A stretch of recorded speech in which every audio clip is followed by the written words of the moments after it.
पर्यायवाची शब्द आपको करने हैं और आपको एरर मिस्टेक जो होती है हिंदी में, ठीक है, यानी शुद्ध भाषा में लिखिए, वो करना होता है। तो बात करें जैसे आपने इतना बताया, तो क्या होता है ना, लोग तैयारी नहीं करते इसके लिए या फिर कहते हैं चलो हिंदी हो जाएगा। तो जो लास्ट ईयर क्वेश्चन आपने पेपर देखे होंगे तो कुछ चेंजेस हुए हैं कि लगता है कि हाँ हिंदी का पेपर है सेम ही है? नहीं, पेपर का पैटर्न फुल सेम था, बिल्कुल चेंज नहीं हुआ, ठीक है। लेकिन अगर आप ऐसा सोच रहे हैं कि इतने सारे माइक ले आओगे भाई, डरा रहे हो क्या?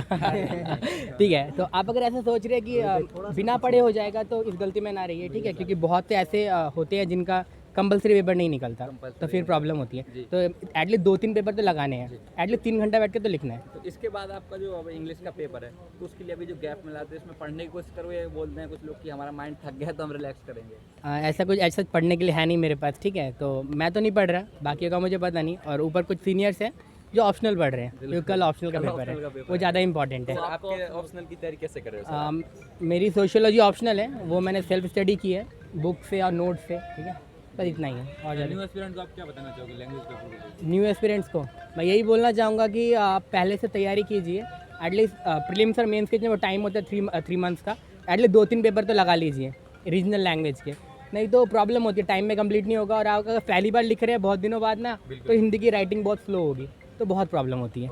तो आप एटलीस्ट 1-2 पेपर तो लगाइए। अच्छा सर, ये बीच में गैप था 5 दिनों के, इसमें आपने ऑप्शनल की तैयारी की या फिर लैंग्वेज पेपर की? मैंने तो ऑप्शनल की है लैंग्वेज, यहाँ 1-2 प्राइवेसी शब्द वगैरह देखे थे इंटरनेट पर, बट मेनली ऑप्शनल की तैयारी की है। सर आपके ऑल ओवर पेपर कैसे जीएस के? जीएस के पेपर मेरे बहुत सही थे, सिर्फ GS4 का पेपर मेरा इनकम्प्लीट रह गया, थोड़ा लेंथी पेपर था पिछले सालों की तुलना में, इसीलिए बाकी पेपर सही थे मेरे। बिल्कुल बिल्कुल सर, पूछिए। तो भैया जैसे कि ऑप्शनल का भी आप पेपर है तो आपका ऑप्शनल मीडियम क्या है?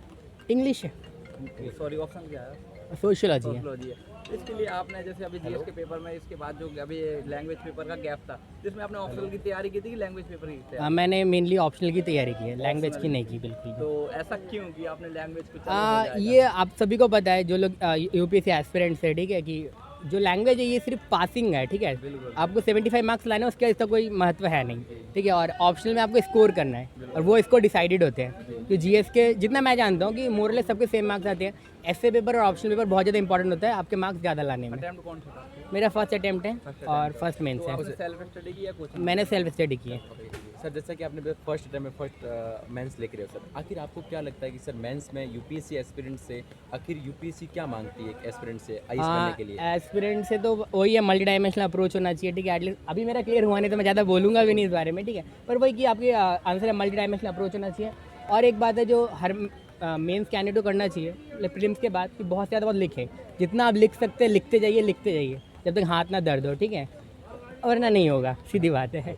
प्रीलिम्स में इजी होता है क्योंकि आपको सिर्फ सर्कल करने होते हैं तो वो हो जाता है, लेकिन मेंस में 3 घंटा बैठना है और लिखना है, तो सिर्फ लिखते जाइए, उसकी प्रैक्टिस होनी चाहिए आपको पहले से। सर आपने ज़्यादा फोकस मेंस पे किया था उस दौरान या प्रीलिम्स पे ज़्यादा फोकस किया था? ऐसा है ना कि आप जब पढ़ना शुरू करते हैं तो पहले मेंस के लिए ही पढ़ते हैं, और जब प्रीलिम्स आने वाला था एटलीस्ट 4 मंथ, अगर आपका सीसेट अच्छा नहीं है तो एटलीस्ट 5 to 6 मंथ पहले से आप फिर प्रीलिम्स के लिए ही पढ़ते हैं, मॉक टेस्ट लगाते हैं, PYQ करते हैं, ठीक है, और सीसेट की तैयारी करते हैं, करंट अफेयर्स मटेरियल वगैरह देखते हैं। मेंस की तैयारी वैसी ही होती है, बस थोड़ा फैक्ट हम कम पढ़ते हैं, मल्टी डायमेंशनल पढ़ने की कोशिश करते हैं कि क्या क्या इंपैक्ट्स आ रहे हैं, क्या क्या स्कीम्स आ रही है वगैरह, ठीक है। सर आपको करंट अफेयर्स को लेकर आपने कौन सा मॉडल फॉलो किया? मैं डेली न्यूज़पेपर पढ़ना है हैबिट है, वो सबकी होती है, ठीक है। द हिंदू मैंने फॉलो किया था, इसके अलावा PT 365 प्रीलिम्स से पहले और मेंस 365 मेंस से पहले, सिर्फ करंट अफेयर्स के लिए बता रहा हूँ। हाँ, स्टैंडर्ड बुक आपको वही पढ़नी है, स्पेक्ट्रम वगैरह, और जो इकोनॉमिक्स जो पढ़ रहा है, ठीक है, मैंने विवेक सिंह पढ़ी थी, वही है। All the best sir. Thank you so much, thank you सबको, बाय।